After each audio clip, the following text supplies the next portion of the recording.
स्वागत है आपका इंडिया डेली पर। मैं हूं आपके साथ पलक सहगल। न्यूज बुलेटिन की शुरुआत करेंगे बड़ी खबर के साथ। खबर यूपी से, हमारे सूत्रों से यह बड़ी जानकारी सामने आ रही है।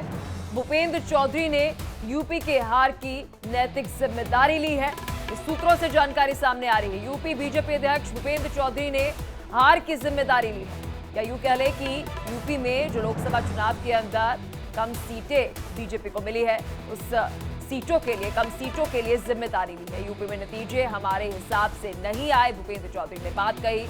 इस्तीफे की भी पेशकश की है। सूत्रों से ये जानकारी सामने आ रही है। खबर पर बड़ी डेवलपमेंट है, क्योंकि एक तरफ पीएम के साथ मुलाकात तो वहीं दूसरी तरफ भूपेंद्र चौधरी ने इस्तीफे की भी पेशकश की है। हमारे सूत्रों से बड़ी जानकारी सामने आ रही है। इस खबर पर और अधिक जानकारी के साथ मेरे सहयोगी अनूप हमारे साथ जुड़ चुके हैं। अनूप, सूत्रों से बड़ी जानकारी सामने आ रही है। भूपेंद्र चौधरी ने इस्तीफे की पेशकश की है, कितनी सच्चाई खबर में? देखिए पलक, सबसे पहले इंडिया डेली ने ही इस बात को कहा था कि यूपी में आने वाले दिनों में एक संगठन में बड़ा बदलाव देखने को मिल सकता है, और इसकी पहली बानगी आज हमें दिखाई पड़ गई जब भूपेंद्र चौधरी ने यूपी में जो बीजेपी का खराब प्रदर्शन हुआ है, जो सीटें कमाई है, उसकी नैतिक जिम्मेदारी लेते हुए लगभग, मतलब अभी आधिकारिक घोषणा नहीं की गई है, लेकिन लगभग ये खबर कंफर्म आ रही है कि उन्होंने इस्तीफे की भी पेशकश कर दी है।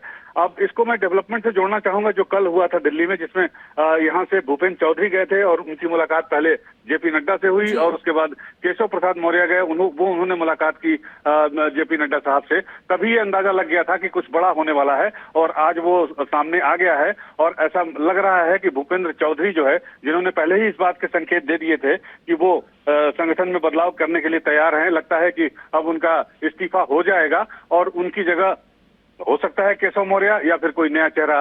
कौन सा चेहरा होगा ये तो आलाकमान पार्टी का डिसाइड करेगा, लेकिन लगता है कि यूपी संगठन में शीर्ष स्तर पर बदलाव होने जा रहा है। अनूप, क्योंकि उपचुनाव नजदीक है, ऐलान तो अभी तारीखों का नहीं हुआ है, लेकिन बीजेपी बड़ी एक्टिव और टाइट मोड में नजर आ रही है, तो क्या लगता है कि जिम्मेदारी किसको मिल सकती है? क्योंकि एक तरफ भूपेंद्र चौधरी ने ये कम सीटें मिलने की जिम्मेदारी तो ले ली है, लेकिन सबसे बड़ा सवाल है कि आगे क्या? आपके सूत्रों से क्या जानकारी समझ आ रही है कि किसको जिम्मेदारी मिल सकती है?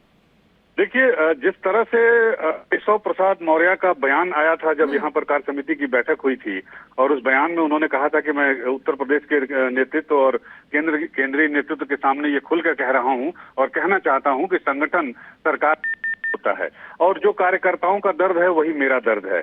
उसके बाद ये सारा डेवलपमेंट हुआ है, केशव प्रसाद की मुलाकात, फिर भूपेंद्र चौधरी की मुलाकात, और अब ये डेवलपमेंट नैतिक जिम्मेदारी और इस्तीफे की पेशकश।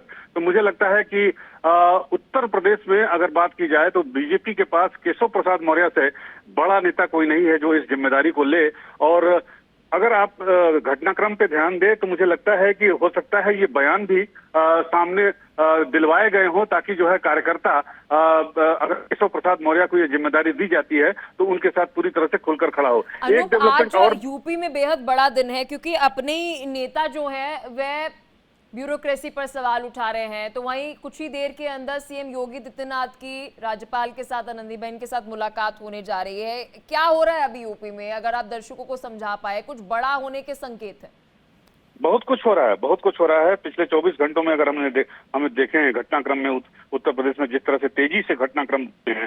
पहले मुख्यमंत्री योगी आदित्यनाथ की सरकार के 2 बड़े फैसले, डिजिटल अटेंडेंस को स्थगित करना शिक्षकों के लिए, और दूसरा बड़ा फैसला जो कुकरेल रिवर फ्रंट तैयार करने के लिए जिन इलाकों को गिराए जाने की, जिन 2000 मकानों को, परिवारों को हटाए जाने की, विस्थापित करने की बात थी, वो फैसला वापस लेना।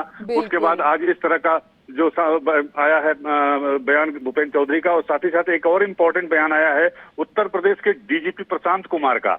उन्होंने बाकायदा ट्वीट करके लिखा है कि पब्लिक रिप्रेजेंटेटिव जो है वो इंडियन डेमोक्रेसी में सबसे ऊपर होता है और उसका स्थान सबसे ऊपर है। और आपको मैं बताना चाहूंगा, ये भी एक बहुत बड़ा डेवलपमेंट है यूपी एडमिनिस्ट्रेशन के लिए या यूपी गवर्नेंस के लिए, कि पुलिस ने जिले में जो कप्तान है उनको ये निर्देश दिया जा रहा है, उनको आइडेंटिफाई किया जा रहा है कि कौन कौन से ऐसे पुलिस अधिकारी हैं जो जनप्रतिनिधियों की बात को अनसुना कर रहे हैं, या उनकी उपेक्षा कर रहे हैं, या उनकी अवज्ञा कर रहे हैं। तो ये भी एक बहुत बड़ा डेवलपमेंट है। इसका मतलब कि बीजेपी और बीजेपी की सरकार उत्तर प्रदेश में पूरी तरह से जो है गेयर अप हो गई है। अनूप, आपने बेहतरीन तरीके से अभी जो स्थिति बनी हुई है उत्तर प्रदेश के अंदर वो समझाई, बहुत शुक्रिया हर एक जानकारी